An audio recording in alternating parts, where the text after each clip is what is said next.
الحمد لله رب العالمين والصلاة والسلام على أشرف الأنبياء والمرسلين سيدنا نبينا محمد وعلى آله وصحبه أجمعين. ولا ليال وحنا كترنا حلقات كيني وعيقين انت بشهر رمضان وحلقة دي أفراد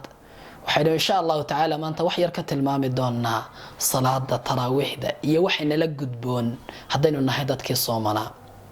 صلاة التراويح دا ولا ليال وصلاة دا صنادة إلا تكدو عشايقة كتب كوبية طبعاً كرجعات يوحي الله مذاح صلاة تراويح وحلا وجب بحيي ويضتكي هورا وحي سمين ترين انت توكدان أو قيام كالليريان أي قلنا سنتري مركا أفرق عدو بالتوكدان مركا سان نصشدا درتيد بوحلا وجب بحيي تراويح لنا وصنة سيد علماء يذكر راعين ولا ليال صلاة داسي oo qiyaamkii Ramadan ta inuu habeenkii istaagaynay si weyn buu rasuulku u dhiirigeliyay sallallahu alayhi wasallam rasuulku wuxuu yiri qofka istaaga habeenkii Ramadan ta habeenada Ramadan ta istaaga isagoo rumaysan Ilaahay subhanahu wa ta'ala ajarna ku raadinaya dambigiisa horodhan ayaa la dhaafaa man qaama Ramadana iimanan wa ihtisaba ghufira lahu ma taqaddama min dhanbihi sidoo kale walaalayaal صلاة تراويح ده وحا ورسولك تلمامي صلى الله عليه وسلم قفك إمامك لما لا استاغ إمامك إن لو قرايو إنه هبينك يودان استاغنا وصلاة اتاغنا يا سلام سيدا درادد ولا ليل وحا لقدبون قف كاستا أو مؤمن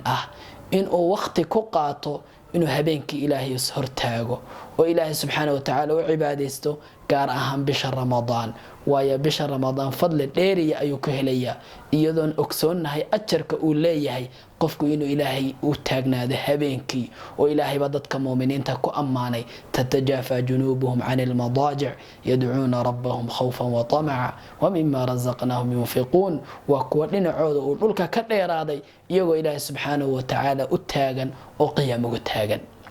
تدكي سلفكي aad bay ugu dadaali jireen kuwa la sheegay in habeenkii oo dhan taagnaan jireen kuwa la sheegay in habeenkii kala bar taagnaan jireen rasuulkuna sallallahu alayhi wasallam habeen oo dhan buu taagnaan jiray ilaa Aisha markii dambe tiri ya rasuulallah maxaa habeen oo dhan ku taagay ilaa ay gomadahaagi ka barareen miyaanu ilaahay ku dhaafin dambigaagi hore iyo kaagi dambaba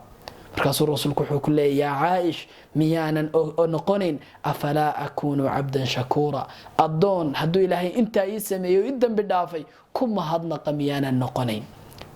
walaalayaal ibn rajab al-hanbali ayaa wuxuu oran jiray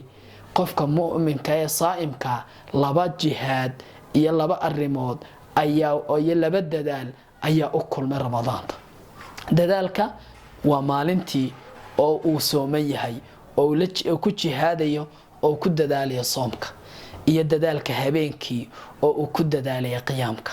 qofka labada dadaal isku dara dadaalka soomka iyo maalintii iyo dadaalka qiyaamka ee salaada loo kacayo taraawiixda iyo waxa weeye tahajjudka loo kacayo